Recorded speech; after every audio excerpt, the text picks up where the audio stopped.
Solo Torot se digna decir que muere Francisco, el Papa Progre, el 21 de abril de 2025 a los 88 años por un ictus cerebral.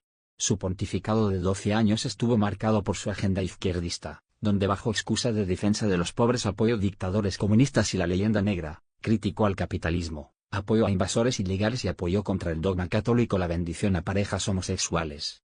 Tras su muerte, el grupo terrorista jamás expresó su pésame, agradeciéndole su apoyo. Comunistas y dictaduras de extrema izquierda también lo despiden como ídolo, incluidos los ateos del PSOE español que están profanando el Valle de los Caídos mientras desentierran enterrados allí. Solo el gato al agua del Toro Televisión se dignó decir la verdad sobre este progre.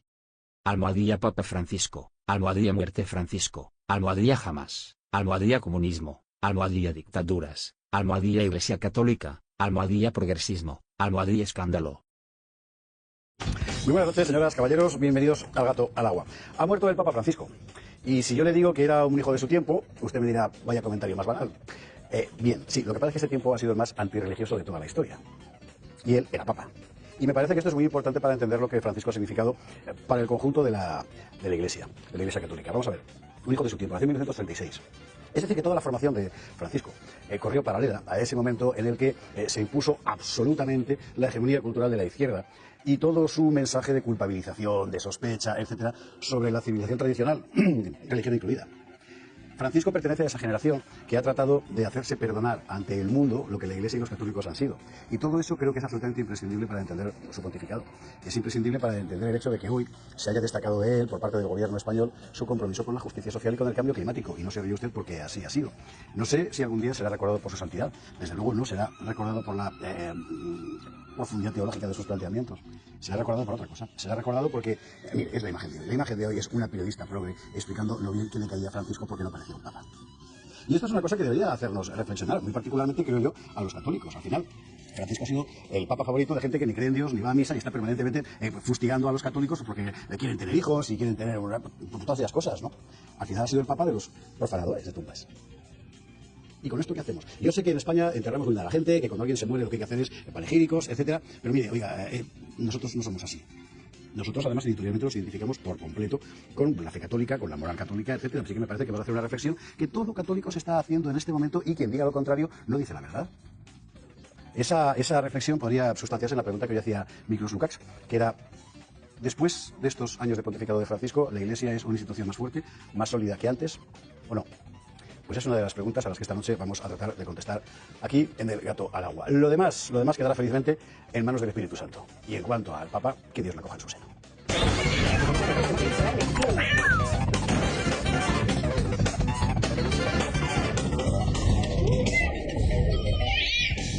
...20:48 en las Islas Canarias. Hoy monográfico, por supuesto, sobre Francisco, sobre lo que ha significado su pontificado, también sobre cómo se ha recibido su trayectoria al frente de la silla de Pedro, sobre la silla de Pedro en estos años y lo que puede pasar a partir de ahora. Ya le digo, complacientes no vamos a ser, amargados tampoco. Titulares. Vamos a empezar por el principio y vamos a contar cómo ha sido todo. Muere Francisco, el papa más alabado por los anticatólicos. Y este es un titular que a usted le puede parecer provocador, pero que es absolutamente tal cual. No hay más que ver hoy las declaraciones, por ejemplo, de la gente de Sumar. Es muy interesante, es muy importante el hecho de que Francisco sea el papa más alabado por la gente que más odia a la Iglesia.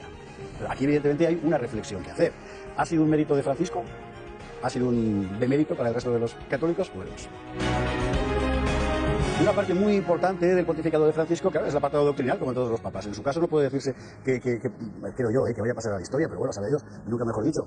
Pero esta mañana utilizaba una contraposición julioliza que rescatamos, que es el papa entre la confusión y la misericordia, ¿no? Es verdad que esos dos elementos han sido clave, desde nuestro punto de vista, en el pontificado que ahora termina. Confusión, porque desde el punto de vista doctrinal han pasado cosas francamente extravagantes, y misericordia, porque lo que nadie podrá negarle, creo yo, era una preocupación sincera por la justicia social y por los más pobres. Lo comentaremos. Y luego hay un elemento que a nosotros como españoles pues no puede pasarnos desapercibido. Vamos a ver, ese titular exagerado, la culpa es mía. Sin duda el papa más antiespañol de todos los tiempos. No. En el siglo XVI, Pablo IV fue todavía más antiespañol que Francisco. Pero fuera de eso, no ha habido papa más furibundamente antiespañol, antihispano, contra la huella de la civilización hispánica que el papa Francisco. Es un fenómeno francamente extraordinario. ¿Por qué? Esto es una pregunta, creo yo, interesante. Hoy decía Bolaños, el Papa nos quería. Claro, el Papa quería todo lo que dice España. Efectivamente. Bueno, me parece que vale la pena. Y luego lo que todo el mundo se está preguntando, y yo siento decepcionarle, pero no vamos a poder darle a usted más luz que nadie. Ahora, ¿qué va a pasar? ¿Qué va a ser el nuevo Papa? Pues el Espíritu Santo lo sabe solo él. Lo que sí que podemos contarle es cuáles son los nombres fundamentales que dentro de la curia suenan para ello. Y eso nos enviaremos.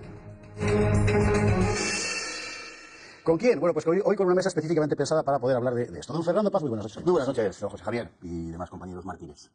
Aún no, pero en breve me temo que sí. Seremos, sobre todo después del programa. Sobre todo después del programa, efectivamente. Vale, ya que Fernando abre el capote, efectivamente, estoy convencido de que muchas cosas que vamos a decir aquí a usted no le van a gustar. A usted sí, pero a usted no. Pero mira, aquí tenemos un compromiso con lo que pensamos cabalmente, que es la verdad de las cosas. Y además, en este caso, literalmente nos va la vida en ello. Así que no vamos a dejar de decirlo. Así es, bueno, has empezado comentando lo de que el Papa era el más querido por los anticatólicos y tienes toda la razón, no hay más que escuchar la COPE todo el día de hoy, como han lamentado la situación. Entonces, bueno, pues sí, es verdad, que todos los anticatólicos apoyan a Francisco, no cabe ninguna duda. Empezamos bien. Fernando, bienvenido, buenas noches. Don Ricardo Ruiz de la Serna, ¿cómo estás? Buenas noches, José Javier, Cristo ha resucitado. Eso es verdad, efectivamente. Saludo de Pascua. Sí, ciertamente.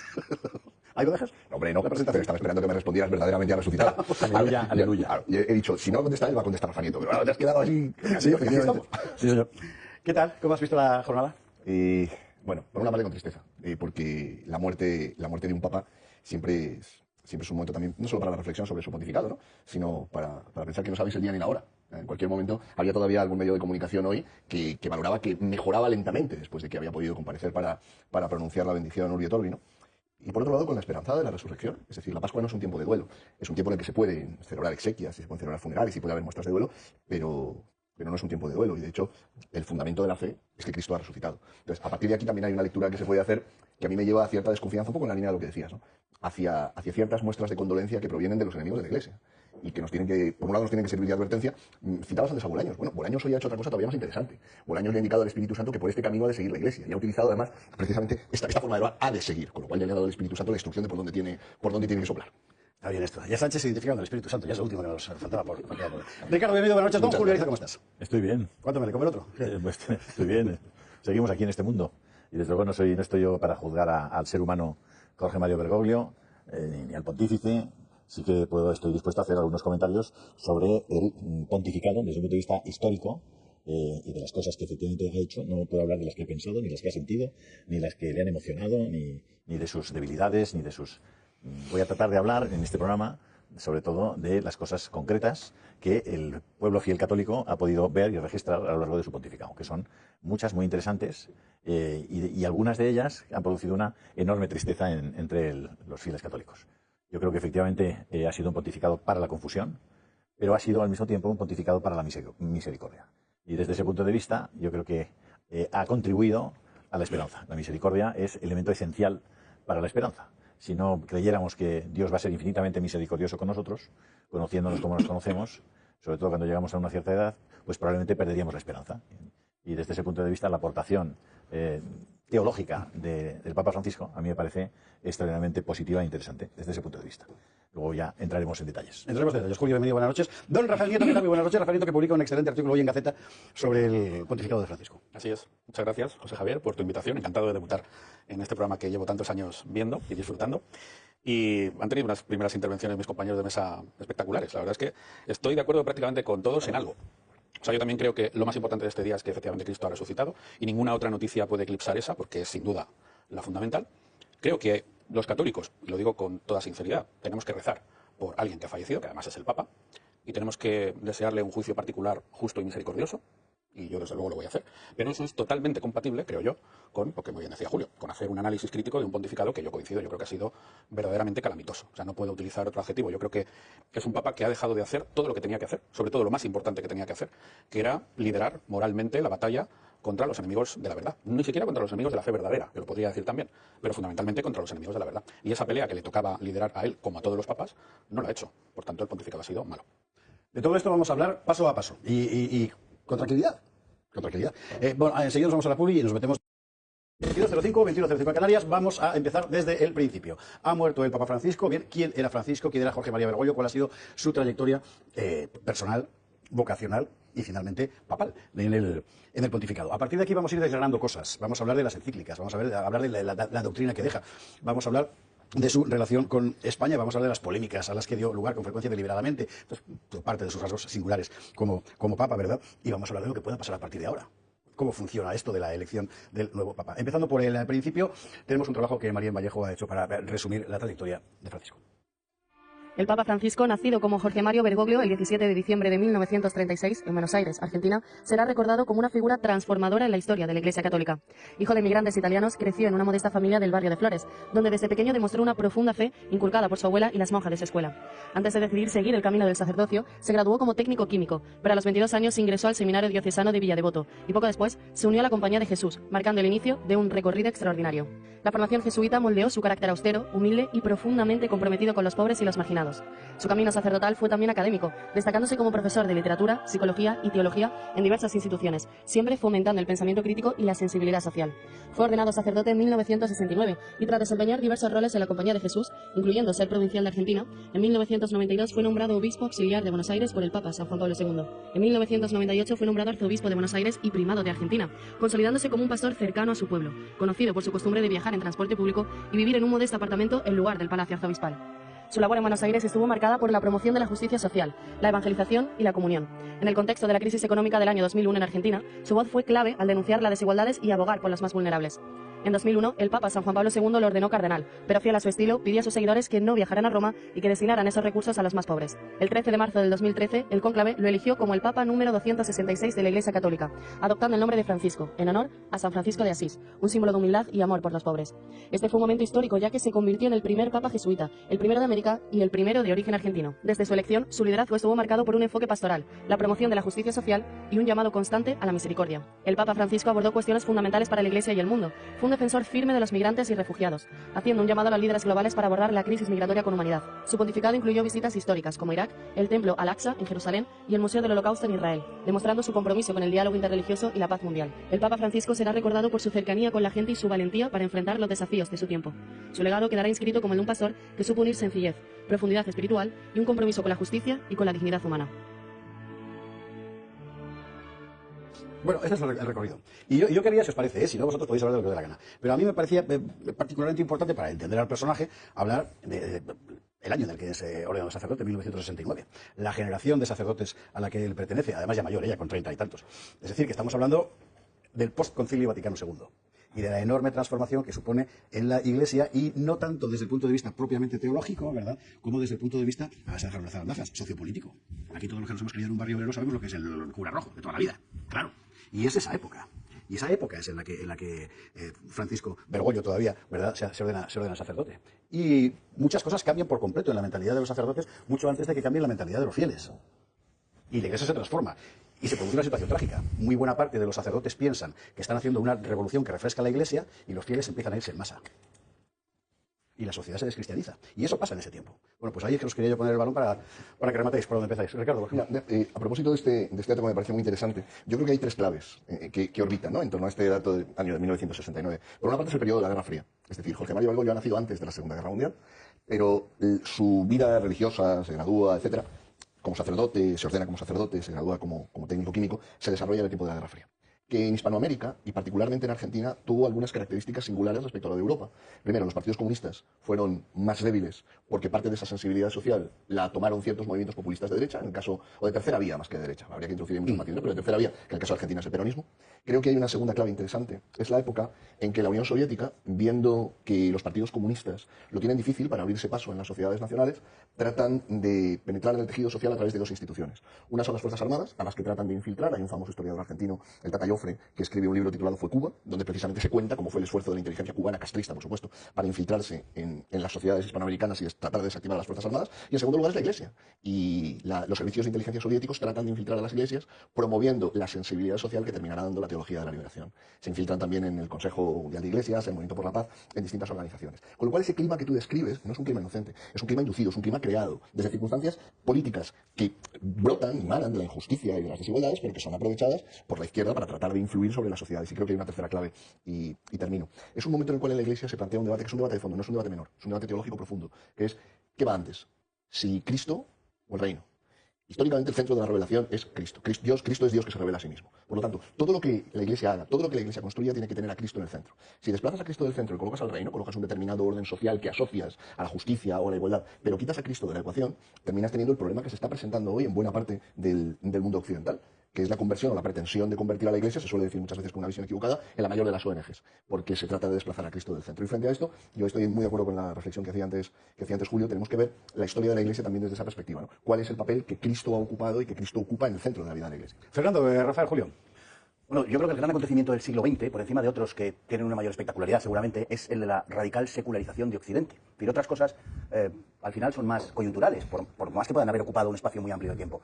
Dos guerras mundiales, el surgimiento del comunismo, pero realmente el comunismo surge el año 17 y se termina el año 91, 92, y al final son 75 años. Bueno, es una tormenta que dura mucho tiempo, de acuerdo, pero se desvanece. Sin embargo, el proceso de secularización agudo de Occidente, que es algo que arranca de atrás y que ya conoce un desarrollo notable en el siglo XIX, en el siglo XX se hace absolutamente radical y el propio cristianismo es empujado a los márgenes de la sociedad, algo que era absolutamente inconcebible antes, que contábamos los días de acuerdo a las festividades, por ejemplo, ¿no? Ni siquiera decíamos, qué sé yo, el 19 de marzo decíamos San José y no necesitábamos especificar la fecha. Estaba todo empapado de religión. Y todo eso desaparece en un lapso de tiempo históricamente corto, ¿no? El problema, hablando del papado en cuestión actual, del papado de Francisco, es que los que van a la moda enseguida se quedan viejos, se quedan fuera de su tiempo.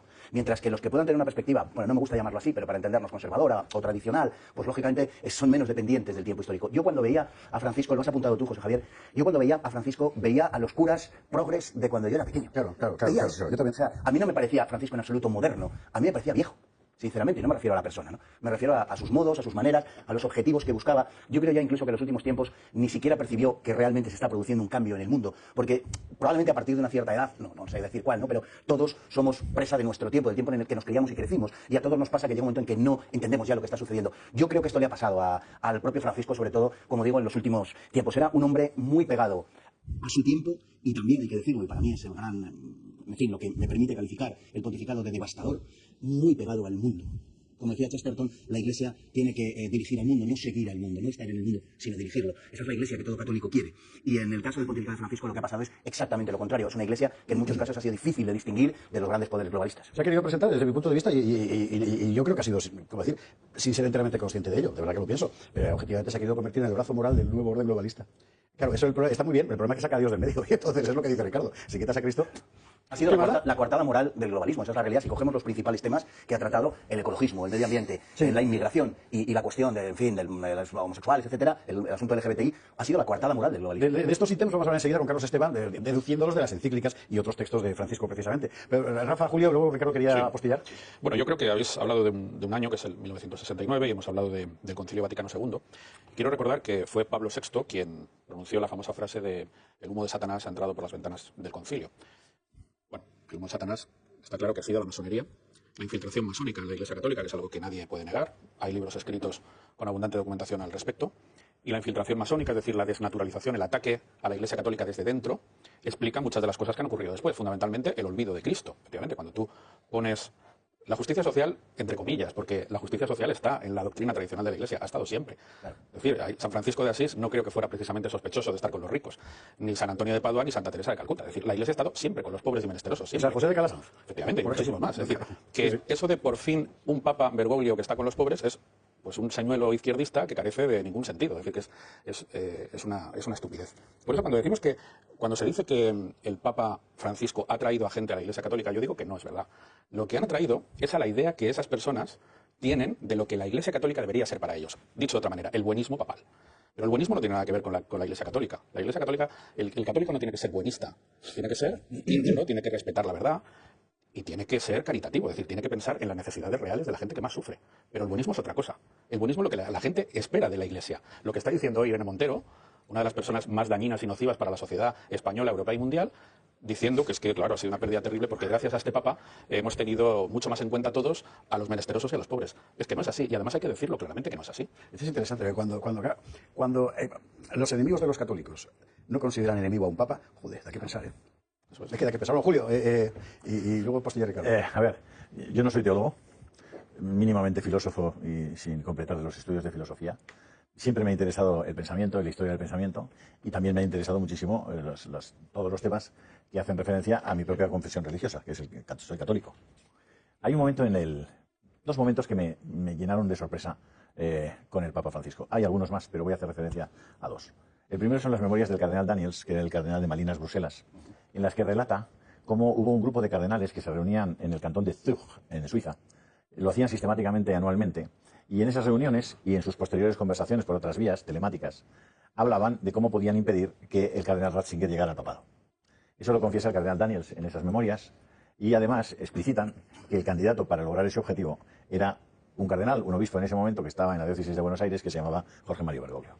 Bueno, los católicos tienen que saber que está explícitamente condenado en el Código de Derecho Canónico cualquier conversación entre los posibles asistentes a un conclave, es decir, entre cardenales, para conspirar sobre lo que allí vaya a pasar o para siquiera negociar lo que allí se pueda ocurrir en un conclave. Bueno, cuando leí eso me quedé verdaderamente perplejo, porque la pregunta inmediata después de leer eso en las memorias del propio cardenal Daniels era: ¿sabía Jorge Mario Bergoglio que se estaban produciendo esas conversaciones? ¿Era conocedor? ¿Era partícipe de esa, entre comillas o sin comillas, conspiración para evitar que el cardenal Ratzinger saliera papa? ¿Fuera creado, elegido papa por los cardenales en el cónclave? Bueno, la primera pregunta, ¿no? Y la segunda, que me llenó de absoluta perplejidad, fue que el papa es el papa, como he dicho antes, desde el punto de vista de la misericordia. Es decir, la palabra misericordia ha sido probablemente la palabra más utilizada en su pastoral. Yo creo que él pensaba en términos de acercar a la mayor parte de gente posible, porque él era consciente de que hay estructuras de pecado en este momento instaladas en el mundo, y por tanto hay mucho pecado porque hay estructuras de pecado, y porque hay muy pocos elementos ejemplares en el mundo. Como decía San José María Escrivá de Balaguer, las crisis digamos, espirituales son crisis de santos, ¿no? Y que hay pocas personas que están enviando un ejemplo de santidad en el mundo. Entonces, ¿qué hace un papa que habla fundamentalmente de la misericordia? Pues pone nada más y nada menos que un busto de Lutero dentro del Vaticano. Instala un busto de Lutero dentro del Vaticano. ¿Qué decía Lutero? Lutero, que es el gran, digamos, el hombre que rompe la Iglesia Católica en Europa y en el mundo, ese hombre que, bueno, absolutamente inconsistente en las ideas y en la vida, ese teórico reformador de la Iglesia que resultó ser un auténtico farsante. El Papa de la Misericordia pone un busto de Lutero en el Vaticano. Lutero afirmaba que el hombre no podía salvarse por sus obras. Necesitaba su fe, y si no era por la fe y el propio Dios no le salvaba, las obras eran irrelevantes. De hecho, tenía una frase muy conocida que era: peca forte, peca mucho, pero crede fortiter, cree más fuertemente. Claro, eso es tal barbaridad, que asumir con la entrada de un busto de Lutero en el mismo Vaticano la sola idea de que Lutero pudiera decir algo interesante y de que pudiera haber aportado algo a la historia de la Iglesia era un disparate esencial, radical. Para mí han sido dos momentos claves desde que, incluso antes de que comenzara el pontificado, desde que asume el papado el Papa Francisco, ¿no? Muy desconcertante, muy desconcertante. Y a partir de ahí, y sobre todo a partir de la no respuesta que da el Papa Francisco a las famosas dudas que le explicitan el cardenal Müller, el cardenal Brandmüller, el cardenal Burke y el que era en ese momento cardenal de, no sé si de Florencia, no lo recuerdo bien, que luego falleció y tampoco recuerdo su nombre. La no respuesta a aquellas dubias, que eran impecables y que se las planteaban cuatro de los cardenales más ilustres, uno de ellos había sido prefecto para la congregación de la doctrina de la fe, pues fue otro de los momentos durísimos para digamos, la credibilidad de la autoritas de este Papa. Quería hacer una comentario, Fernando, lo que decía Julio, luego Ricardo tenía que pedir la palabra. Sí, al hilo precisamente de lo que ha comentado las memorias de Daniel, del arzobispo de Malinas. Vamos a ver, esto está conectado, y es muy importante decirlo, con lo que se conoce, con lo que se llama la mafia de San Galo. Lo de la mafia no lo digo yo, ni eso. Tengo que pedir una cosa, como la mayor parte de los espectadores, incluido el moderador, carece de conocimientos elementales sobre las famosas dubias, Saulas pro reo, y la mafia de San Galo y tal, cuando lo contéis, hacer una pequeña yo lo he explicado, explicación. lo he explicado. Era ese pequeño anticónclave que hacían 4 o 5 cardenales que se reunían en este cantón de Suiza, en San Galo, y a partir de ahí ellos conspiraban para que iba a haber un cónclave y decir que, sobre todo, que no salga Benedicto. Sí. Es eso, ¿eh? Eso era. Pero quiere decir que lo de la mafia, que no es algo que digamos nosotros, ellos es que él mismo, en una conferencia, en una rueda de prensa, no recuerdo exactamente, el propio cardenal, el propio arzobispo, dijo públicamente que entre ellos, a esa logia progresista, que hay que decir que tenía una orientación muy clara en lo ideológico eclesial, la denominaban mafia. Entonces no es algo que lo digamos nosotros de modo peyorativo, él mismo lo ha dicho públicamente. Y manipularon el cónclave para que fuese elegido Bergoglio en 2013. Bueno, hasta aquí, por supuesto, con el consentimiento de Bergoglio. Esto también se ha dicho públicamente, tampoco es otra cosa que yo me invente. Por otro lado, me cuesta creer que alguien pueda acceder a la condición de papa sin estar de acuerdo, como es evidente, ¿no? Esto es, en fin, me recuerda cuando salía Felipe González en la lista del 23 de febrero y la gente decía, no, pero no le han preguntado, le metieron en la lista porque sí. Sí, hombre, claro, seguro que para ser vicepresidente nadie le había preguntado. Y en cuanto a lo de la misericordia, que lógicamente que queda muy bien, es muy bonito y no niego que pueda haber algo de eso, pero la misericordia de Francisco ha sido muy hemipléjica. Francisco ha sido muy duro con algunos miembros de la Iglesia, muy duro, con algunos naturalmente de los que se le han opuesto. Con los obispos Daniel Fernández o Strickland, por ejemplo, fue tremendamente duro con ellos. Ahí no hubo misericordia. Ha sido misericordioso con aquellos que tenían una sensibilidad muy semejante a la que el propio Francisco impulsaba dentro de la Iglesia. A los obedientes les ha ido muy bien. Quería puntualizar lo de la misericordia y quería puntualizar lo de la mafia de San Galo porque fue decisiva en el intento de bloqueo, efectivamente, de Benedicto XVI y posteriormente en el ascenso de Bergoglio. Ricardo, ibas a añadir una cuestión. Sí, lo que pasa es que era sobre algo que se había Se ha quedado atrás, mencionado. pero está bien tenerlo para adelante porque vamos a cambiar de tema de inmediato. Este contraste, ¿no?, entre el periodo de la Guerra Fría, lo que recordabas de los curas rojos, también en España hubo personajes así. Me estoy acordando del famoso Padre Llanos, a quien después César Alonso de los Ríos le dedicó una biografía en la que de alguna manera revisaba la figura, ¿no?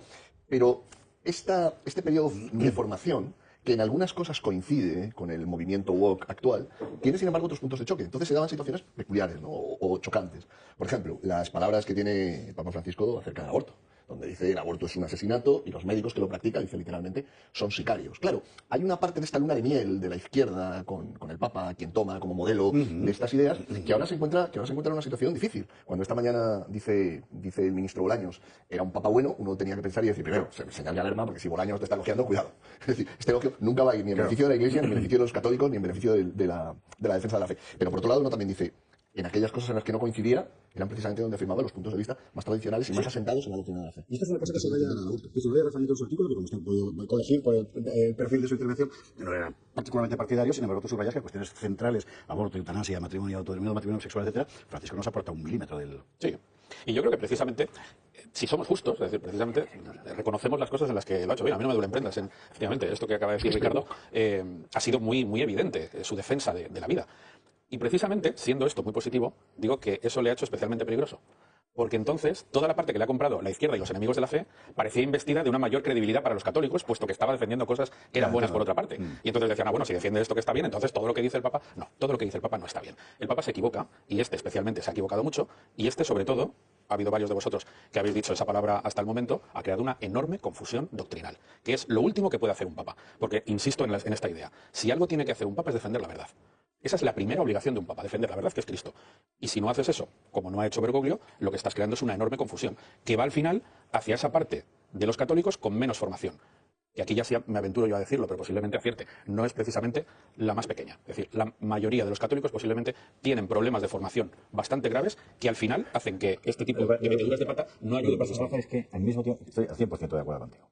Porque al mismo tiempo que era extremadamente contundente en el tema del aborto, como no podía ser de otra manera, y como él sabía que no podía ser de otra manera, esto destrozó y deshizo completamente la Pontificia Academia por la Vida que había montado Juan Pablo II. Esto que era el instrumento más fino, más importante, más contundente en la defensa de la vida humana de no nacidos. Esto es una cosa que la mayor parte del público no tiene por qué saber, porque la propia Iglesia, la propia Conferencia Episcopal a través de sus medios se encarga de que el común de los creyentes no lo sepa. Pero la Pontificia Academia era, vamos a ver, el esqueleto doctrinal más perfecto posible desde el punto de vista antropológico para entender lo que es la vida desde el punto de vista cristiano. Era una cosa muy eminente, ¿no? Y que efectivamente destruyó. Las cosas que decía Francisco, estábamos hablando bien. Yo confieso que solo me he leído un texto entero, que es la Laudato Si, una de las encíclicas. Pero hay alguien que usted conoce muy bien que sí que se las ha leído todas. Don Carlos Esteban, muy buenas noches, ¿cómo estás? Buenas noches. ¿Qué tal? Hombre, todas. Bueno, estamos valorando el conjunto del pontificado y en ti habíamos pensado específicamente para, digamos, el pozo doctrinal, es decir, qué deja, qué decía, qué defendía. Mi impresión particular, pero insisto, es muy parcial porque es solo sobre uno de los documentos, es que, como diría el aquí presente Julio Ariza, tenía pocas ideas pero confusas, porque en realidad, salvo 3 o 4 citas, por otra parte muy bien traídas al principio y al final, el resto era un corpus que podía haberlo firmado perfectamente el panel intergubernamental de la ONU sobre el cambio climático, incluso por lo farragoso de la exposición de datos. En líneas generales, desde tu punto de vista, te pido una valoración. Bueno, yo creo, lo habéis dicho bastante bien, casi todo. Yo creo que en el vídeo se ha hablado como de un papa que innova, un papa que abre una nueva etapa de la Iglesia. Yo creo que es exactamente lo contrario. Yo creo que este papado ha representado como el canto del cisne de una generación, de esa generación de la que habéis hablado, que es de los sacerdotes que se ordenaron precisamente en el inmediato posconcilio, ¿no? Es decir, justo después de los papas que participaron en el concilio, Juan Pablo VI, vinieron 2 papas, Juan Pablo II y Benedicto XVI, que vinieron, digamos, a poner una especie de freno a lo que podíamos llamar los excesos de ese espíritu del concilio. Y de repente llega Francisco y Francisco quiere acelerarlo todo, pero como tú has dicho muy bien, ya todo suena bastante viejuno. Tú has hablado hablando de los documentos, has hablado de las encíclicas, sobre todo de Laudato Si y de Fratelli Tutti, que son, más que doctrinales, son eminentemente políticas. Sabemos perfectamente de qué van. La Laudato Si, concretamente, mucha gente la ha criticado sencillamente con los datos en la mano, es decir, que contiene, digamos, errores que no son doctrinales, son simplemente errores de científicos o errores de hecho, ¿no? Pero también hay que recordar que este Papa ha echado mano de un tipo de documento, de un tipo de legislación pontificia que son los motu proprio. Motu proprio viene a ser el decreto ley, ¿no? El equivalente al decreto ley, en el sentido de que mientras que las encíclicas se supone que tienen un proceso, entre otras cosas una consulta con especialistas, con teólogos, etcétera, El motu propio es, como su propio nombre indica, ahora tengo un pronto y escribo y decreto lo que me da la gana. Entonces, en principio, por ser así, suelen ser relativamente excepcionales. Y este papado ha tenido más motu propio que ningún otro de los recientes, ¿no? Con diferencia, además. Y ha tenido algunos muy, muy significativos, como por ejemplo, tradiciones custodes, que le da la vuelta, anula o deroga uno anterior, que era de Benedicto XVI, y además lo hace en vida de Benedicto XVI, lo cual es un poco humillante. Y el fiducia supplicans, que ahí habéis hablado del tema de los matrimonios homosexuales y, bueno, todo ese tema LGTB, y lo que hace es, ya sabéis, el permitir que los sacerdotes den bendiciones a las parejas homosexuales. Entonces, yo creo que doctrinalmente, lo que se dice doctrinalmente no se ha avanzado mucho. Es también, yo creo, muy significativo que ya sabéis que las encíclicas tienen como título las dos primeras palabras del texto y siempre son palabras latinas. En este caso tenemos dos que son palabras italianas, Fratelli Tutti y Laudato Si, ¿no? Yo creo que también eso es significativo. Entendido. Desde tu punto de vista, ya sé que es una pregunta perfectamente superflua, pero bueno, sí que me interesa tu respuesta, en realidad más que la pregunta. ¿Cómo crees que será recordado? Eso es difícil. Hombre, yo creo sinceramente, o sea, si miramos el panorama de la Iglesia, habéis hablado de la descristianización, de la huida de las iglesias, de cómo, bueno, el número de practicantes, al menos, de sacramentos, de sacerdotes, etcétera, se ha reducido drásticamente. Y lo que se ve, la gente joven, cuáles son las iglesias que más se llenan y tal, son precisamente las que van menos a favor de este Claro. movimiento franquisquista, ¿no? Y con sus innovaciones. Precisamente las iglesias que se llenan cada vez más son las que participan en el rito tradicional, por ejemplo, o por lo menos son bastante conservadoras. Y eso estoy hablando de la gente joven, estrictamente. Entonces yo creo que no será recordado, que será recordado más que nada como un paréntesis o como lo que decía antes, como el canto del gallo, ¿no? De esa generación postconcilio. Del cisne. El gallo es el que canta al principio y el cisne es el que canta al final. Perdón, sí, eso. Y ya sabéis lo que decían los El luthiers. canto del gallo precede a la negación de Pedro. Pero ahí... Y ya sabéis No era eso lo que quería decir.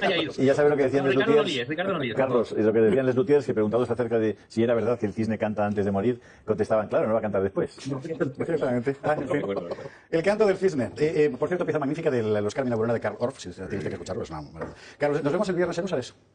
Perfecto. Muy bien. Naturalmente. Carlos Esteban, gracias, muy fuerte El abrazo. canto del cisne que lo están asando. Y recuerda Claro, cuando claro estaba hoy en Blancos Colverán, cuando vivía felizmente en un lago. Es una pieza, los Carmina Burana de Karl Orff son muy interesantes porque son piezas, los textos, encontrados supuestamente en conventos. Sí, en la donde abadía gente cantaba- en la abadía de Benedict Boevan. donde, ¿cómo decir? No son particularmente religiosos, pero están impregnados enteramente de la mentalidad medieval goliárdica. Por eso, exactamente. El goce de la vida con Dios siempre presente y la muerte también. Es una pieza fantástica para entender lo que era la civilización cristiana histórica, ¿no? Por eso lo he traído, que tiene su cosa. Y para este día, porque el canto central, que es O Fortuna, habla precisamente de cómo cambia la suerte, de cómo un día uno está en una situación de poder y de... A mí de la incertidumbre. me sorprendía mucho. Pero qué petulantes somos, hemos verdad acá la Carmina Burana. La La culpa es mía, ya lo sé. Estamos hablando de Bolaños, tampoco podemos mantener el nivel siempre de También es verdad. A mí sí que, si me permites, José Javier, me sorprendía mucho su extraordinaria dureza con las personas buenas. Su extraordinaria dureza con los 4 cardenales de esos Dubia, y que eran los Dubia. Pues hay un momento en el que 4 cardenales, en el año 2021, si mal no recuerdo, le dicen al Papa que, bueno, que les aclare si es verdad una serie de cosas. 4 puntos. Eran 4 dudas. ¿Quiénes firmaron eso? Además, los Dubia tienen una particularidad, y es que se exige que la respuesta sea sí o no. Es decir, son preguntas extraordinariamente concretas que exigen una respuesta de sí o no. Pero el tema no eran tanto las preguntas, que eran, por supuesto, enormemente interesantes, sino quiénes la planteaban. Y se las planteaban probablemente 4 de los cardenales más importantes, mejor formados, con más experiencia, con más espíritu de santidad que había en ese momento dentro de la Iglesia, que eran el cardenal Brandmüller, el cardenal Müller, que insisto había sido prefecto para la Congregación de la Doctrina de la Fe, el cardenal Caffarra, personaje muy importante, muy especial, que ya falleció, que había estado a punto de ser nombrado presidente del Instituto para la Familia por parte de Juan Pablo II. Al día siguiente, digamos, de que le habían comunicado que le iban a nombrar, Ali Yasca interrumpió ese posible nombramiento. Como sabéis, fue el famoso disparo en El atentado contra Juan Pablo II. Exactamente. Caffarra, ya ese instituto no se creó, pero Caffarra recibió una carta de Sor Lucía, en la que le decía: la etapa final de la lucha entre Dios y Satanás será sobre la familia y sobre el matrimonio. Y a Caffarra, me lo contó personalmente. O sea, estuve viendo a Caffarra. Y bueno, con Caffarra fue durísimo. De hecho, Caffarra murió al cabo de poco tiempo, no recibió nunca la respuesta del Papa, ¿no? Y eran, insisto, 4 hombres buenos y sabios. A mí eso también me impactó, porque ¿por qué el Papa no contestaba a cuestiones tan importantes y tan sencillas y de forma clara, ¿no? ¿Te acuerdas cuáles eran las 4? Pues vamos a ver. ¿O las temáticas? Bueno, había una que hacía referencia a la famosa comunión de los divorciados. La otra a las famosas bendiciones de las parejas homosexuales. Y las otras 2 ahora mismo no las recuerdo. pero serán fáciles de rescatar rápidamente. Y no hubo una respuesta para aquello. No hubo una respuesta para aquello. En fin, fue otro momento de gran incertidumbre, ¿no? Como lo fue el momento en el que pide la recuperación del juicio a ese chico numerario del Opus Dei de Gaztelueta, que había sido ya juzgado, que había tal, y una vez juzgado y condenado y luego revocada su sentencia, etcétera, le encargan al obispo de Barbastro o de Teruel o tal, que le reabra el procedimiento, lo vuelvan a juzgar. Este es un asunto particularmente importante que se ha destacado mucho, pero claro, ¿usted qué pasa? Vamos a ver. Por fas o por nefas, cada vez en la prensa generalista se habla de la Iglesia, desde hace años es solo para hablar de casos de abusos sexuales, lo que es una cosa asombrosa. Tiene usted una institución extraordinariamente extendida por todo el mundo, llena de gente que hace auténticas maravillas por todas partes, así en el campo de la asistencia social, como de la ciencia, como de la educación. Y sin embargo, por lo que es permanentemente noticia en los medios, es por los casos de abusos sexuales que representan, por otra parte, un porcentaje mínimo El 2%. del conjunto, del conjunto de casos. Es que es muy impresionante que no haya habido una, como decir, política de contraofensiva sobre esto, lo cual a mí, que soy muy malo porque ya estoy muy viejo, me hace pensar que es deliberado, claro. Entonces, has tenido un discurso, ¿verdad?, y que da la impresión de que la Iglesia solo existe para tratar de averiguar antiguos casos. Por cierto, averiguaba este fin de semana ese experimento en la República Federal Alemana en los años 70 de entregar huérfanos a pederastas, ¿no? O sea, separándolo de su contexto histórico. Bueno, ahora, dentro de la glosa progresista, por cierto, Otegi también ha hablado a favor de Francisco. Bueno, dentro de la glosa progresista del Papa se subraya mucho, ¿verdad?, su lucha contra los abusos sexuales. Vamos a ver.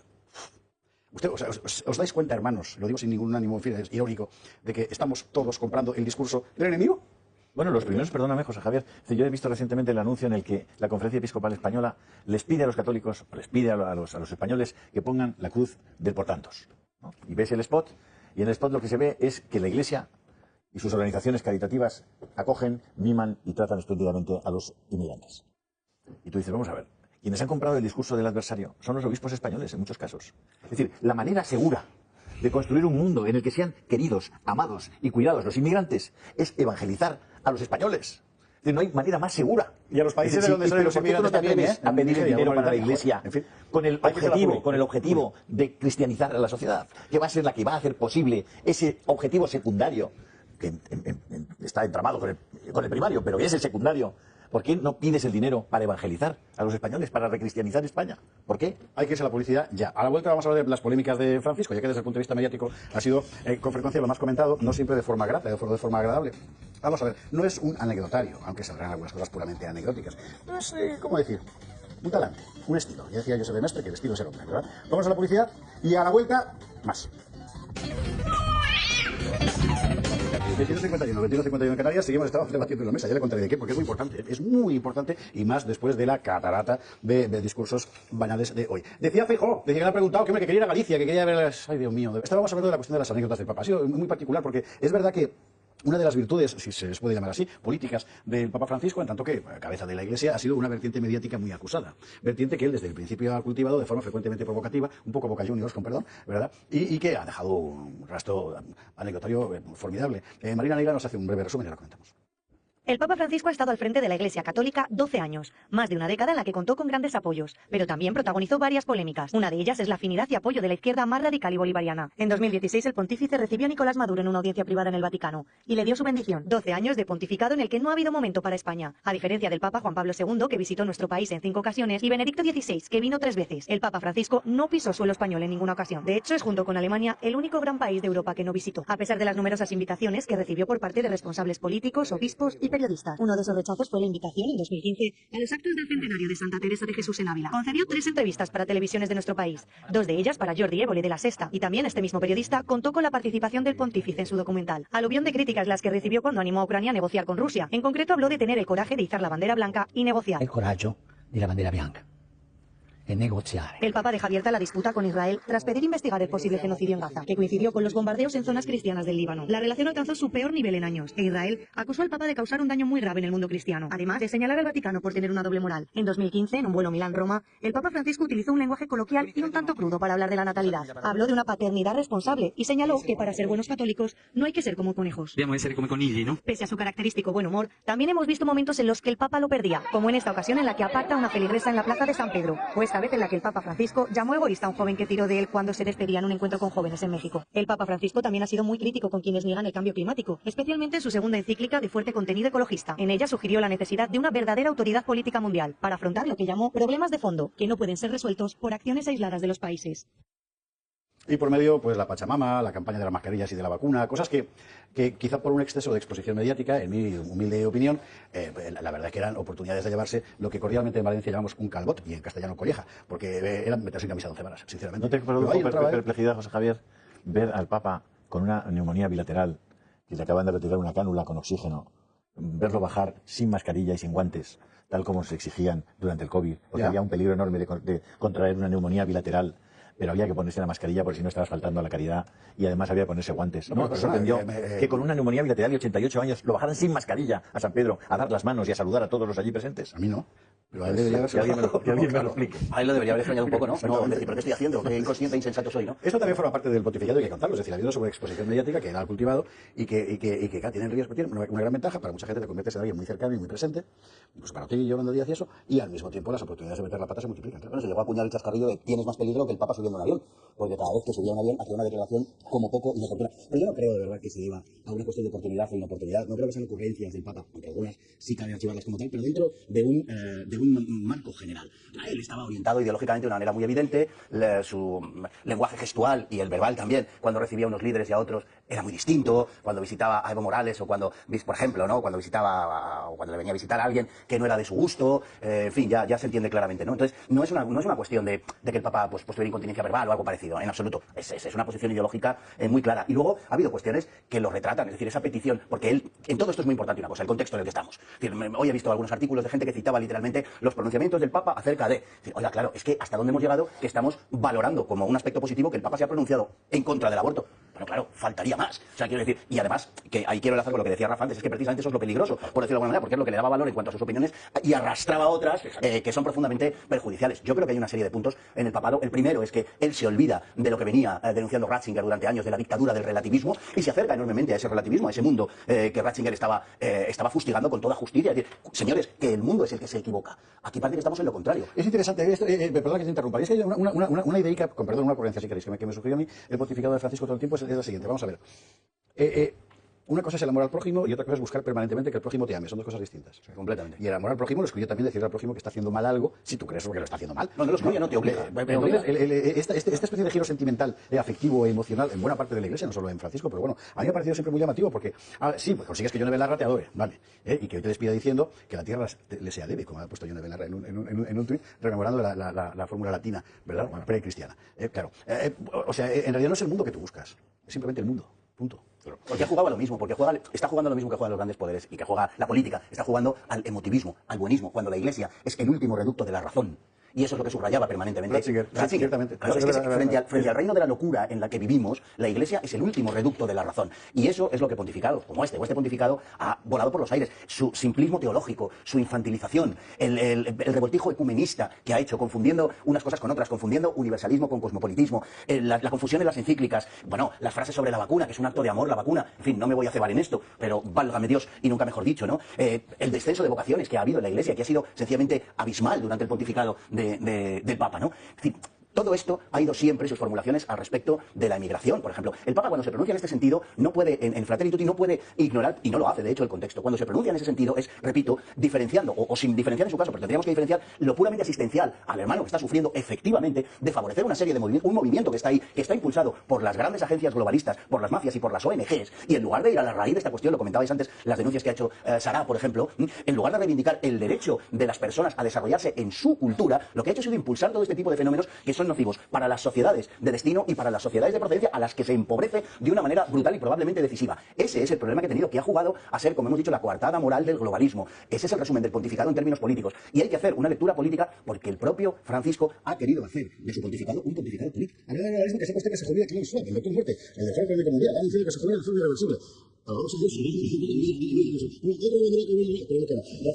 quería, antes a Julio, hace todo el asunto este del busto de Lutero, que yo no recordaba, pero lo ha hecho con muy buen tino. Porque claro, un gesto como ese no puede ser casual ni anecdótico. Es decir, si tú pones un busto de Lutero dentro del Vaticano, estás mandando un mensaje muy claro. El que no lo quiera ver es su problema. Y si tú metes la Pachamama dentro del Vaticano también, no puede ser casual. No es que te hayan convencido para que vengan unos amigos a hacer un circo allí, no, es que tú sabes que eso es la Pachamama, lo sabes perfectamente. Y eso es una idolatría que es absolutamente incompatible con la fe católica. Por tanto, estoy bastante de acuerdo con lo que antes decía Fernando. El gesto ese que hemos visto antes en el vídeo de Francisco dando un manotazo a una señora oriental, por cierto, bastante maleducada. Pero yo hago la siguiente pregunta. ¿Uno se imagina a Juan Pablo II haciendo eso? No. ¿Uno se imagina a Benedicto XVI haciendo eso? No. No.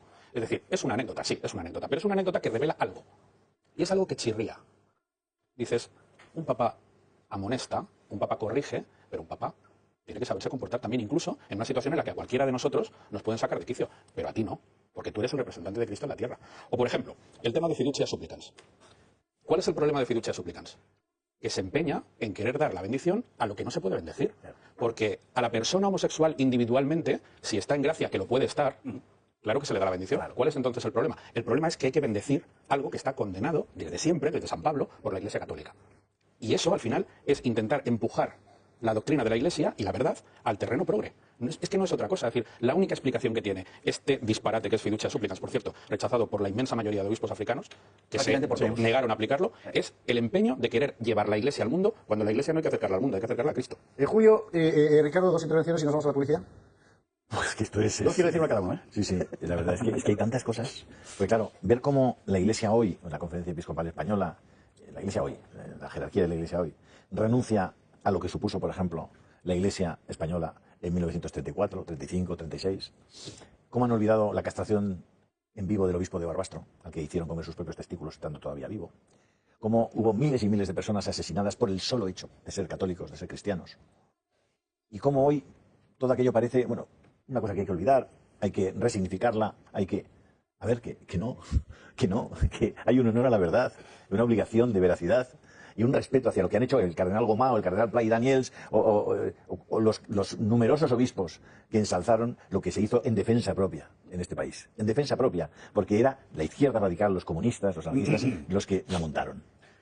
Y los que mataban a inocentes de forma completamente salvaje y cruel. Este es un punto muy importante que vamos a desarrollar después, si te parece, cuando hablemos de la relación del Papa con España, que ha sido muy particular. Bueno. Porque hay dos cosas, además. La terminología ha pasado a la Iglesia española, que cada vez más se define como la Iglesia que peregrina en España, es decir, que podría estar igual en Burkina Faso, como si lo hubiera desde la conversión de Recaredo tantos siglos detrás. Y por otra parte, hablando de las víctimas asesinadas en la guerra civil como los mártires de la violencia religiosa en el siglo XX. Una cosa meteorológica. Vale la pena. Pero bueno, cerramos tema, Ricardo, nos vamos a la publi. Habíamos hablado en ese momento de la inmigración y... Sí, es un tema que me parece que vale la pena. Esta es otra cosa de la que se abusa. Fui peregrino y me acogisteis. Bueno, y luego seguiste camino, macho, no te quedaste aquí... Claro, me voy haciendo la nevera. Perdóname usted, pero... No, lo que pasa es que con el discurso sobre la asistencia a los inmigrantes, y sin duda, lo mencionaba antes Fernando, hay una dimensión humanitaria, caritativa, indiscutible. Hay una serie de preguntas que no se formulan precisamente porque quedan enervadas por el discurso solidario, que mencionabas antes lo de asumir el lenguaje, ¿no? Se ha convertido en un tópico lo de decir que la Iglesia es la mayor de las ONGs, que es un disparate desde muchos puntos de vista, pero fundamentalmente desde el punto de vista de la fe. La Iglesia no es una ONG, y de hecho la misión de la Iglesia no es fundamentalmente la labor asistencial que se le suele atribuir. Y que ha hecho siempre. Sí, que esto siempre, que no es su misión fundamental. Sí, podría haber otras organizaciones que le dicen, lo que no podrían hacer es adorar a Dios y administrar los sacramentos. Esto sí que no, y particularmente la Eucaristía, que es el centro de la vida de la Iglesia. Pero decía que esta cuestión humanitaria o solidaria o asistencialista a veces se utiliza también para enervar preguntas que hay que formularse. Preguntas sobre lo que está sucediendo en los países africanos, sobre quién se está aprovechando de la desesperación de esas personas que atraviesan desiertos, quién está devastando las regiones, quién se está aprovechando de los recursos naturales, cuáles son las causas de las guerras civiles que se están librando. Y a este respecto es interesante ver el magisterio de los obispos africanos y de lo que la Iglesia en África está diciendo. Completamente ignorado deliberadamente. Claro. Antes hablábamos del cardenal Sara, ¿no? Pero también Juan Pablo II hablaba del derecho a no emigrar, a no verse forzado a emigrar, a no tener que marcharte de tu tierra. Y claro, da la impresión de que esto es como de mal gusto, porque contradice de alguna manera ese pretendido discurso humanitarista, que en el fondo tiene a veces ese uso político, ¿no? De enervar o de distraer de preguntas que es legítimo formularse. Enervar quiere decir sacarle el nervio. Hay que recordar que una muy buena parte de nuestros espectadores son muy jóvenes y tienen el vocabulario que les enseñan en el colegio. Pero es bueno que vean programas como este y que les recuerde que en el tema de los inmigrantes hay un principio clave del que se olvida muchas veces, que es agustiniano, que es el ordo amoris. Es decir, hay una prevalencia, una prioridad en el orden del amor. Al prójimo menos prójimo. Y ponía un ejemplo muy sencillo. Está el padre con su hijo y un amigo bañándose y ve que se están ahogando su hijo y el otro niño, y están a 50 metros de distancia. ¿Cuál es el orden del amor para el padre? ¿Ir a salvar al amigo de su hijo o ir a salvar a su hijo? Eso que es tan sencillo, tan fácil de entender, cuando planteas el tema de la inmigración de forma ilegal y descontrolada, es muy sencillo de explicar. Y si uno lo quiere ver, lo ve. Y Ricardo lo acaba de comentar. Y la pastoral sobre esos temas en los países que, primero, donde se están separando las familias, de donde están saliendo los individuos más valiosos y más preparados para defender a su sociedad, donde no están recibiendo el apoyo que podrían tener simplemente modificando la estructura presupuestaria de muchos países occidentales que están ya, además, ahora mismo pensando en gastar miles de millones en hacer tanques, etcétera, etcétera. A la publi. A la publi que hay que irse ya, que todavía nos queda más de hablar de la relación del Papa con España. O más bien de la no relación del Papa con España. Ya podemos confirmarle algo que usted con toda seguridad viene barruntando desde el principio del programa, si nos ha acompañado hasta aquí. Y es que está usted en presencia del único programa razonablemente crítico emitido hoy por la televisión europea acerca del pontificado de Francisco. La cuestión de Papa y España, porque yo sé que hoy, aquí estamos para contarle lo que nadie más le va a contar. ¿Me dejas que te cuente una anécdota de 30 segundos sobre huevos? Bueno, ¿Sabéis qué regalo le ha hecho el Papa a Vance? ¿Sabéis qué regalo le ha hecho? Le ha regalado unos huevos Kinder. Y voy a darte un dato. Los huevos Kinder están prohibidos en Estados Unidos, porque está prohibido que con un envoltorio de chocolate, dentro de eso... Hay un objeto que un niño se puede tragar. Exactamente, claro. Pues ese ha sido el regalo que le ha hecho los que asesoran al Papa, yo creo que con muy mala intención, al vicepresidente Vance, que además tiene 3 niños pequeños. La cordialidad reina en el mundo, para que usted vea. En fin, bueno... Joder, pues igual le regaló lo mismo Isabel Cela, no lo sé, pero en fin. Bueno, son cosas que bueno, a la cama no te irás sin saber una cosa más. Juan Pablo II vino a España, lo recordará usted, varias veces, y además enormes multitudes le aclamamos. Pues yo también estaba allí. Benedicto XVI también lo hizo, y por cierto, un servidor, creo que como todos en esta mesa, también estábamos allí, y los católicos españoles dando palmas. La primera vez que hay un papa hispano ha manifestado una animadversión hacia España perfectamente descriptible. No solo hacia España, pero al fin y al cabo, mire, yo también tendría animadversión hacia Sánchez. Al gobierno de España no, mire usted por dónde, sino a la hora de civilización de España, es el tema que apuntaba antes Julián Liza, y es particularmente importante. ¿Por qué? Porque vamos a ver. Esto ya es una opinión personal mía, como casi todo lo que digo, pero en fin, la cristiandad no es solo una fe, es esencialmente una fe, pero es una civilización. Hay una historia, hay por tanto una identidad colectiva y hay una obra detrás. Y precisamente para un cristiano, los muertos y los que vendrán después no es una cosa que quede atrás y otra cosa ignota, somos una línea, somos un linaje. Y mantener la fe católica, primero propagarla, asentarla y mantenerla en un mundo entero, es objetivamente uno de los timores de gloria de la cristiandad española.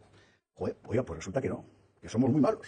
Es una cosa muy llamativa. ¿Esto se puede explicar por ese origen, como decir, 69ista del que hablábamos antes del Papa? Probablemente. ¿Por su condición de italiano trasterrado a Argentina? Probablemente, no lo sé, pero es profundamente injusto. ¿Para qué nos vamos a engañar? Bueno, y si entramos ya en la relación del Vaticano durante estos años con el gobierno más anticatólico que ha habido en España desde 1936, pues la cosa realmente es muy llamativa. Mire, yo sé que mucha gente piensa que hoy no es el día. Hoy es el día. Hoy es el día. Porque se trata de ver todo esto serenamente y sin ocultar la realidad. Informe Gutiérrez. El Papa Francisco nos deja sin haber visitado nuestro país en los 12 años de su pontificado. Sus antecesores, Benedicto XVI y Juan Pablo II, lo hicieron en 3 y 5 ocasiones respectivamente. Francisco rompió así con una larga tradición de visitas a la nación que llevó la fe católica al mundo entero. Las invitaciones no le faltaron. El rey le invitó a participar en la celebración del año jubilar por los 5 siglos del nacimiento de Santa Teresa de Jesús. También fue invitado al Año Santo Compostelano, a lo que respondió que estaría dispuesto a ir a Santiago, pero no a España. Y le invitaron también a los actos por los 500 años de la conversión de San Ignacio de Loyola, fundador de los jesuitas, a los que Francisco pertenecía. El sumo pontífice se justificó en que quería visitar los países pequeños primero. Visitó un total de 66. Solo Alemania y España, entre los grandes países europeos, se quedaron sin visita. El año pasado mostró su intención de visitar Canarias por la crisis migratoria. No sabemos lo que llevó al Papa a no visitar España, pero lo que quedó claro es que el pontífice no veía con buenos ojos la historia de nuestro país y su labor civilizatoria y evangelizadora en América. Les digo con pesar, se han cometido muchos y graves pecados contra los pueblos originarios de América en nombre de Dios. Repetidas declaraciones de esta índole le valieron el aplauso del indigenismo de López Obrador, Maduro o Evo Morales, que sostiene que la conquista de América fue un genocidio, un expolio y una imposición religiosa. Francisco denunció que la imposición de un único modelo cultural en el nuevo continente fue un error y abogaba por el encuentro entre los pueblos. Recientemente, el Papa envió su apoyo a los afectados por la Dana de una forma muy peculiar, al hablar de las poblaciones de la península ibérica, y no mencionar a España específicamente. Choca con esta visión de nuestro país la estrecha relación del pontífice con el ejecutivo de Pedro Sánchez, pese a que impulsa políticas abiertamente contrarias al mensaje de la Iglesia. Por el Vaticano ha pasado el propio presidente en 2 ocasiones, la vicepresidenta Yolanda Díaz en otras 2, y muchos otros antes, durante y después de formar parte del Ejecutivo, como son Nadia Calviño, Salvador Illa, Óscar Puente, González Laya, Carmen Calvo, Félix Bolaños e Isabel Cela. Esta última se convirtió, de hecho, en la embajadora de España en la Santa Sede, un nombramiento claramente político que colocaba en el Vaticano a una exministra que había cargado duramente contra la educación católica. Nada que ver con algunos de sus antecesores que eran socialistas, pero también católicos y cercanos a los postulados de la Iglesia de algún modo. Lo que unía al gobierno y al Papa eran los postulados de la Agenda 2030, que fue definida por el pontífice como un signo de esperanza, sobre todo en lo relacionado al apoyo a los más desfavorecidos. Bueno, pues es que es lo que hay. Eso es lo que hay. Insisto, mucha gente está diciendo que no era el día. Hoy es el día. Hoy es el día porque inevitablemente ha marcado perdone usted la vulgaridad, la agenda de la Iglesia en España todo este tiempo, necesariamente obligada a hacer reverencias a alguien a que el fiel común de a pie dice, joder, este tío, ¿por qué me insulta? Claro, este hombre, ¿por qué me insulta? Pues esto es una pregunta que habría que hacerse. ¿No lo siente así el gobierno? Y esto también es un dato importante. Hoy salía Bolaños, ampuloso como solo puede ser Bolaños, a anunciar 3 días de luto oficial. Le ruego preste atención a su argumentación. Quiero mostrar, en nombre del presidente y del Gobierno de España, nuestro dolor y nuestro más profundo pésame por el fallecimiento del Papa Francisco. Lamentamos la muerte de un hombre bueno y de un gran Papa. Por ello, el Gobierno de España declarará 3 días de luto oficial. Ha sido un Papa que se ha caracterizado por su lucha contra la desigualdad, las injusticias, por su combate contra el cambio climático. Por su combate con el cambio climático, que como todo el mundo sabe es la función fundamental de un papa. Bueno, es que esto es lo que yo me refería antes. Es que al final resulta que Francisco ha sido el papa de los que persiguen a la Iglesia. Y esto hay que decirlo así porque ha sido así. Y bueno, pues alguna reflexión habrá que hacer. Hombre, yo creo que no estamos haciendo una reflexión sobre qué había dentro de la cabeza del Papa Francisco, ni sobre sus intenciones, ni sobre su moral, ni sobre si era más o menos un pecador o no lo era, ni juzgando tampoco su alma ni su conciencia. No. Yo creo que si estamos aquí hoy, como tantas noches y tantas veces en esta casa, es para contar hechos. Y creo que es lo que estamos haciendo. Estamos explicando cosas que han ocurrido durante el pontificado del Papa Francisco. Estoy recordando ahora una, para mí especialmente triste, porque además hacía referencia a los católicos canadienses que habían actuado con una vocación de servicio, unos sacrificios personales espectaculares en aquellos colegios que montaron para atender a los indios, a los hijos de los indígenas de allí. Bueno, en un momento determinado, el gobierno de Trudeau monta una campaña contra la Iglesia Católica y contra aquellos sacerdotes de diversas órdenes religiosas, y la campaña básicamente era porque habían encontrado unos restos de niños y acusaban a la Iglesia de que habían abusado sexualmente de esos niños de los indios, se los habían arrebatado a sus padres y a sus madres, y además luego los habían torturado y los habían matado. Fue tremenda la campaña internacional contra la Iglesia Católica, contra los sacerdotes católicos en Canadá. Llegó el Papa, se fue rápidamente a Canadá, hizo una declaración diciendo que había que pedían perdón por aquellos abusos atroces y por ahí tal. Hace 2 meses el gobierno de Canadá ha pedido perdón porque ni había ningún hueso de ningún niño, ni había ninguna prueba de ningún tipo de maltrato físico a aquellos inditos, ni había nada de nada, ningún abuso sexual, nada de nada. Y pidió perdón. Por cierto, creo que se publicaron una línea así en el diario de Albacete, pero ahí están las declaraciones del gobierno canadiense. Hay que buscarlas con lupa en Internet. Pero realmente es una agresión a la inteligencia, a la verdad, al honor, al sacrificio, a la santidad de tanta gente. Y que el propio Santo Padre se fuera a Canadá a dar verosimilitud, a dar carta de veracidad, a eso que dejaba en cueros el esfuerzo, el sacrificio de todas esas personas. O sea, hay cosas que dices, oye, mira, lo siento mucho, pero lo voy a contar. Y lo voy a contar, además lo voy a criticar duramente. Esta historia, si ve el gato del viernes, la conocerá. Si lee Gaceta también, si no, no se habrá enterado usted de nada. Porque nadie más lo ha contado, salvo la primera vez. Los curas canadienses se comían a los niños indios y dejaban los huesos allí. Bueno, no se lo comían, pero lo mataban. Y era mentira todo. Era mentira todo, lo cual no impidió la campaña de prensa y la automática petición de perdón por parte del Papa sin hacer una derivación, dando por reales las acusaciones del enemigo. Pues esto hay que contarlo. Pero es que hay en fin, Rafa, Rafa, Fernando. Hay más nombres. Estoy pensando en el cardenal Pell, australiano, que fue encarcelado y que luego se demostró falso. Sobre esas espaldas del cardenal Pell también se vertieron acusaciones gravísimas que han sido replicadas por medios de comunicación y celebradas desde la Santa Sede e instancias también como la Conferencia Episcopal. Pero hay 2 nombres que no han salido en este programa y posiblemente si estuviéramos 4 horas nos saldrían todavía un montón de nombres más. Pero no ha salido el nombre, por ejemplo, de Tucho Fernández, prefecto para la Congregación de la Doctrina de la Fe. Ningún papa nombra a un prefecto de la doctrina de la fe tampoco por casualidad. Es decir, un papa sabe muy bien a quién pone en esa posición, que es central, porque es la que fija la doctrina que tiene que seguir la Iglesia. De hecho, por eso Ratzinger lo fue con Juan Pablo II, porque era una persona de su absoluta confianza. Este personaje, Tucho Fernández, yo no sé si nuestros espectadores lo sabrán, pero antes de ser elegido para este puesto tan sensible, tenía una trayectoria verdaderamente lamentable, con publicación de libros. Bueno, no sé si tanto, pero en todo caso, en uno de los libros creo que enseñaba a besar bien, creo que llevaba por título el arte de besar bien. Y tenía otro libro también absolutamente impropio, no ya de un religioso, sino de una persona que esté mínimamente centrada. Y hay otro asunto que no hemos nombrado todavía, que es el tema del Valle de los Caídos. Y hay que decirlo, porque Fernando Paz ha hecho hace poco un vídeo espectacular al respecto. Sí. Y este papa tiene mucho que ver, me refiero al Papa Francisco que ha fallecido, con todo lo que estamos viendo del Valle de los Caídos. Con otro papa hubiera ocurrido lo que estamos viendo que está pasando. Me pongo en hipótesis. Un Ratzinger no de 8 años, sino de 20 años, los 8 que estuvo más los 12 de Francisco, ¿hubiera permitido este absoluto disparate y esta profanación contra la cruz más grande de la cristiandad? La respuesta claramente es que no. Es decir, esto se ha hecho con un papa que por razones que solamente él se llevará a la tumba, o se ha llevado a la tumba, tenía un odio extraño a España. Es un disparate que en el 5º centenario de Santa Teresa de Jesús, recuerdo a los espectadores, doctora de la Iglesia Universal, este señor no viniera a pisar esta tierra. Y que dijera que si venía a Santiago de Compostela, venía a Santiago pero no a España. Pero ¿cómo que Santiago? Lo dijo, efectivamente. Yo decía, fijo, muy contento, que es que por poco que está a punto de venir a Galicia. Casi vino. Una breve nota. No recuerdo el apellido de la portavoz del Partido Popular que ha salido hoy a explicar la posición, las condolencias del PP respecto al fallecimiento del Papa Francisco. Creo que es Esther Muñoz, ¿puede ser? Bueno, no lo sé. Me disculpará, pero es que ya me bailan los nombres. Pero solo una cosa. Está muy bien lamentar la muerte del sumo pontífice, naturalmente, pero quizá para adorar la frase, hacer una referencia como instancia de autoridad al presidente Feijóo, queda un poco fuera de lugar. Quiero decir que puestos en materia de autoridad, pues el Papa pesa más que Feijóo, por mucho que sea tu jefe, reina. Es que de verdad, joder, a ver si hacemos un poquito de... Bueno, Ricardo Ruiz de la Serna, Fernando... Pensaba que se da la paradoja. Hay que desconfiar de todo lo que diga el gobierno. Ya, por definición. No, pero quiero decir, Qué malicioso. se da la paradoja de que es Bolaños quien pilota el proceso de profanación de la tumba de Francisco Franco. Con lo cual... Que no se produjo, porque Franco sigue allí. Estamos en el momento... Me canso de decirlo, pero es como lo que escribes en un libro, que nadie lo lee.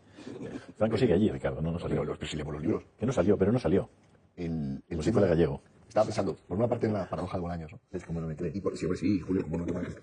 ¿Cómo no te voy a creer? ¿A quién no crees Pero me resulta particularmente triste, ¿no? Que en este día el que habla por el gobierno, aparte de Pedro Sánchez, sea nada menos que Bolaños, que probablemente sea, junto con Pedro Sánchez, el mayor enemigo que la Iglesia tiene hoy en... Absolutamente, pero yo quiero decirlo claramente. Santiago Cantera nunca hubiera permitido una profanación en la Basílica de Valle de los Caídos y no la permitió. ¿Vale?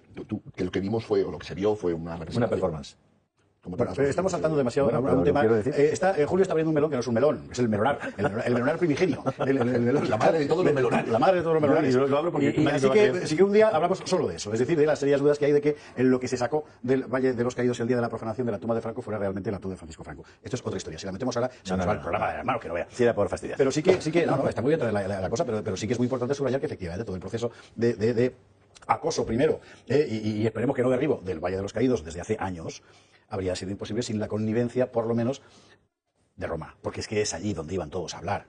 Todos. Allí iban a Roma a hablar allí con el señor Parolín, que puede ser papa, incluso puede ser hablaremos de los papables, etcétera, ¿no? Y todo eso hay que contarlo. Y el hecho de que haya sido precisamente Bolaños, es decir, el rostro, me va a perdonar usted la terminología quizás un poco viejuna, pero mucho más actual de lo que parece, el rostro masonazo por antonomasia del gobierno actual a contar esto, pues está lleno de significados. No, y luego la otra cuestión, que es que este gobierno, como continuación del gobierno de José Luis Rodríguez Zapatero, está tratando de reescribir la historia de España. Y entre otras cosas, la historia de la persecución religiosa contra la Iglesia, entre 1931 y 1939. Además, aquí hay un matiz que a veces se soslaya. Yo estando aquí Fernando Pando, y no voy tampoco a dedicarme a la civil, pero que da la impresión de que la persecución religiosa fue, no da la impresión, a veces se cuenta que la persecución religiosa fue solo durante la guerra. Es un error. La República llega persiguiendo a la Iglesia y es uno de los rasgos característicos de la Segunda República desde el comienzo. No es una consecuencia indeseada, porque se suele decir, las matanzas de Paraguay y del Jarama fueron consecuencias del alzamiento del 18 de julio, etc. No, desde el principio, desde mayo, uno de los que trae la República, que es Miguel Maura, dimite ipso facto, porque él que era católico ve lo que está pasando. Dice Torcala Zamora, que también era católico, pero era muy chulo, dice, esto yo lo controlo. Y al final acabaron siendo él. Pero bueno, esto es otra. Y esto es lo que quieren describir. Es lo que quieren describir. Bueno, precisamente al hilo de la cuestión del Valle de los Caídos, vamos a recordar que el Papa nunca vino a España,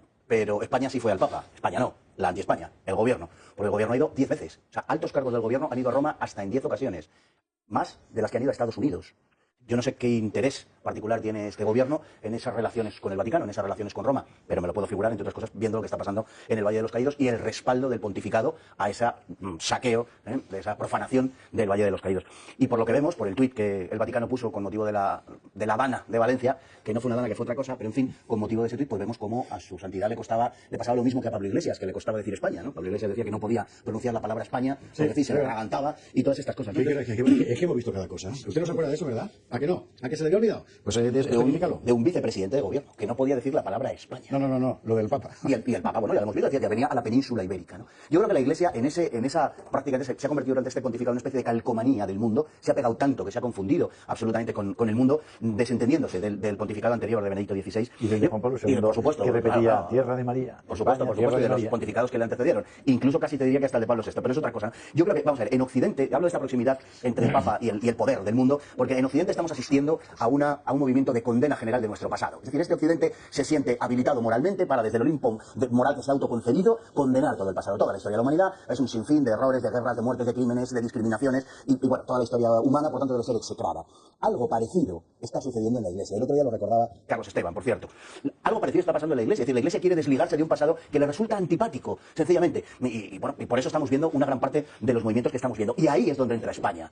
El rechazo a España, estoy convencido de ello, se debe al hecho de que precisamente España, quinta esencia, ese pasado de la Iglesia ligado a la tradición y al magisterio. Claro, es que la España del Imperio, la España que llega a América, la España que cruza el Atlántico, es la mejor demostración de la labor misional y de la labor histórica de la Iglesia. Y como eso les incomoda, repito, como eso es algo con lo que quieren romper al modo que ya hemos contado en alguna ocasión aquí, al modo justamente contrario de lo gatopardiano, ¿no? Que es cambiarlo todo para que nada cambie. En realidad estamos asistiendo a un proceso que es exactamente el contrario. Y es que parezca que no pasa nada cuando en realidad estamos cambiándolo todo. Y cuando las palabras están cobrando significados que antes no tenían. Cuando hablamos de una serie de conceptos que han cambiado su significado absolutamente. Y una de ellas, por cierto, hemos hecho alusión anteriormente, es el sentido que tiene la palabra amor. La Iglesia se ha pegado al mundo y el lema de los benedictinos, termino con esto, pero tiene que ver con el Valle de los Caídos, precisamente, es aquel de Stat Cruz, Dum Volvitur Orbis. La cruz permanece mientras el mundo da vueltas y el mundo gira. Y con este pontificado lo que ha pasado es exactamente lo contrario, que la Iglesia se ha puesto a dar vueltas junto con el mundo y se ha vuelto loca. Sobre esta cuestión y otras aledañas, le invito a leer mi artículo mañana en Gaceta, La cruz del cardenal, que se va a llevar así. Hacer papa. Pues no lo sabe nadie. No lo sabe nadie y por una parte es verdad que la mayor parte del cónclave está compuesto por cardenales creados por Francisco, pero los cardenales son mayorcitos. Y todo esto que se está escuchando de que si hay más progresistas que conservadores, o sea, esto no es el Consejo del Poder Judicial, ¿me entiende? O sea, esto no tienen obediencia con nadie. Tienen sus grupos, sus tribus, sí, sus afinidades también. Sí, sí. Y luego tienen una cosa muy importante. ¿Qué? Sí tienen una obediencia. Si la barca se les hunde, ¿de qué comen?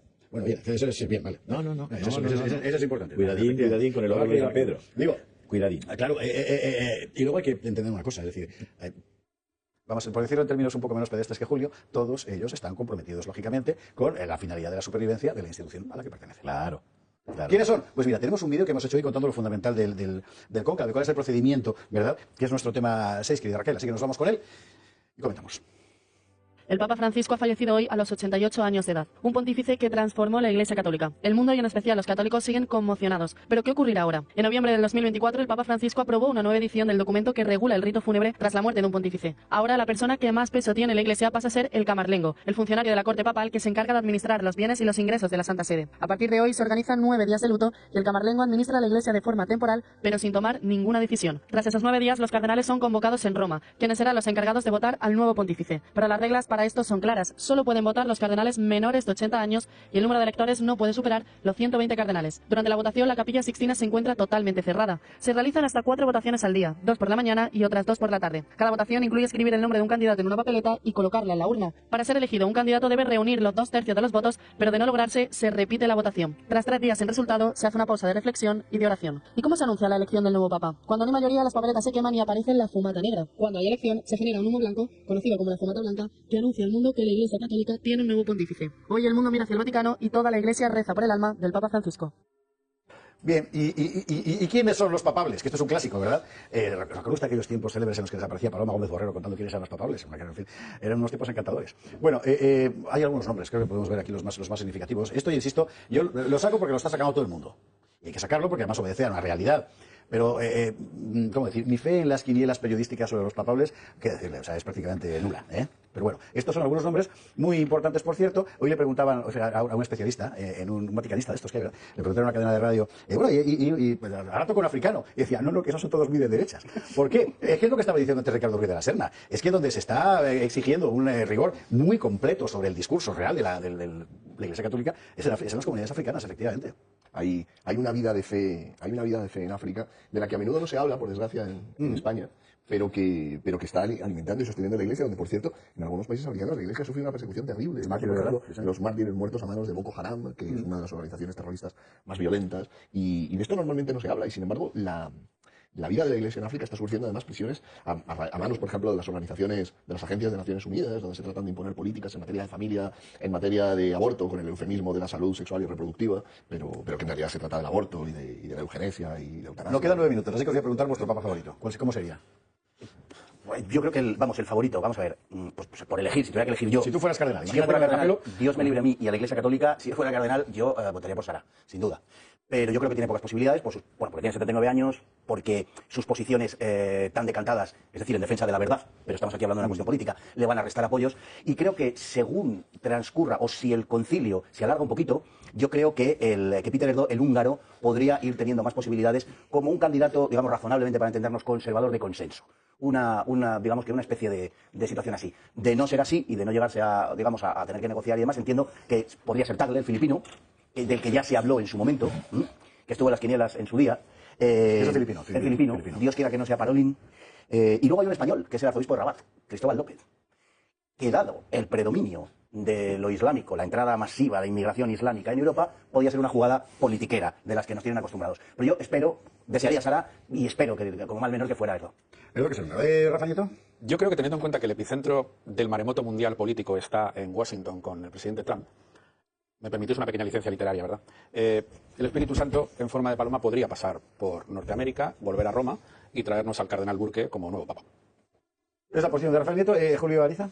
Soy incapaz de hacer una quiniela sobre este tema y yo se lo dejo, no hace falta que yo se lo deje, pero se lo dejo al Espíritu Santo que se lo ocupe, igual, porque omnicomprender todo lo que puede haber al lado de la elección de un papa, que es el sumo pontífice de no sé cuántos miles de millones de seres humanos en el mundo y testigo y además depositario de la tradición y de la doctrina de la Iglesia, no soy incapaz de decir quién, no tengo la más remota idea. Dios sabe más y... Oye, bueno, pero la pregunta en realidad no era tanto eso como a ti quién te gustaría de todos los hombres que han aparecido. No puedo negar mis preferencias por el cardenal Sara porque le conozco y porque me parece un hombre sabio y santo. Y a mí me encantaría que el Papa fuera un hombre sabio y santo, pero el Vaticano es una cosa compleja y allí hay mucha gente que vive de aquello, que tiene intereses muy terrenales y, hombre, lo que sí anima es pensar que justamente por esos intereses terrenales se van a cuidar de que la parroquia no se les vaya. Y ya han comprobado que si no se atienen a las cosas que la tradición de la Iglesia Católica, que es una de las fuentes de la revelación, ha custodiado tanto, la parroquia se les va a ir y no habrá óvulo. Se les va a llenar todo de yolandas y de yones y eso, y tampoco es el plan. Don Ricardo de la Serna, ¿tu preferencia? San Juan Pablo II Grande.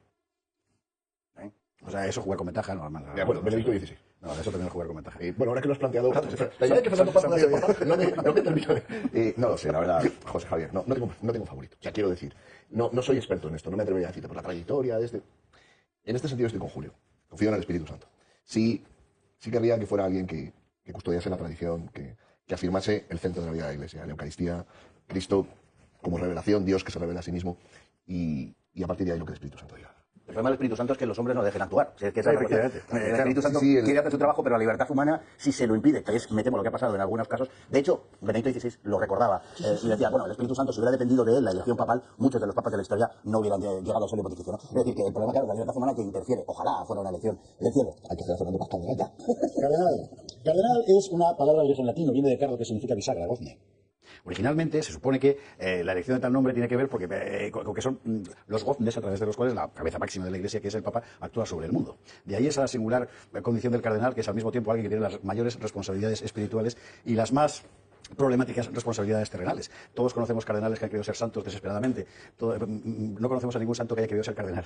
No, porque la cosa es muy complicada. Todos conocemos obispos mártires, cardenales muy pocos. Vicenti, el Vicemita también, Bullán. Tienen una papeleta descomunal, que es tratar de mantener viva la obra divina y humana de más de 2000 años que ha dado alma a una civilización completa. Y algunos no resistimos a que esa civilización desaparezca. Porque es la nuestra, y además porque pensamos cabalmente que es lo mejor para el género humano. Y porque hay una promesa divina que dice non prevalerunt, no prevalecerán. Sí, las puertas del infierno. Seguimos. Voy cerrando el tema, que está fantástico. No, yo creo que el mensaje, de verdad, es no queremos política, queremos a Cristo. Lo acaba de decir Ricardo. Y yo creo que ese es el mensaje. Queremos a Cristo en el centro de la Iglesia. No queremos política. Yo voy a despedirme con una recomendación, que es Caritas in Veritate.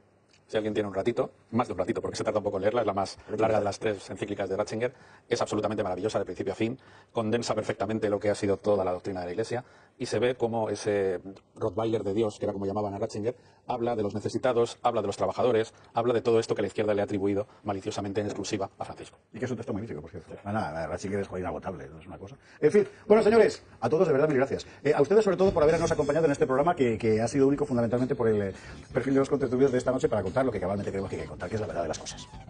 Fernando Paz, Ricardo de la Serna, Rafael Nieto, Julio Ariza, muchísimas gracias a los cuatro por estar aquí esta noche con nosotros, muchísimas gracias a ustedes por haber estado al otro lado y mañana seguiremos contando. Y Jorge María Bergoglio, Papa Francisco, descansa en paz.